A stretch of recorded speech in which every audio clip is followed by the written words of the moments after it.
A broadcast station or cable system was issued an immediate evacuation order for all of California, beginning at 11:51 a.m. and ending at 12:03 p.m.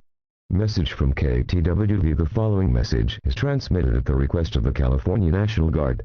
At 11:51 a.m. Pacific Daylight Time, a shooting occurred at a baseball stadium in Midtown Los Angeles.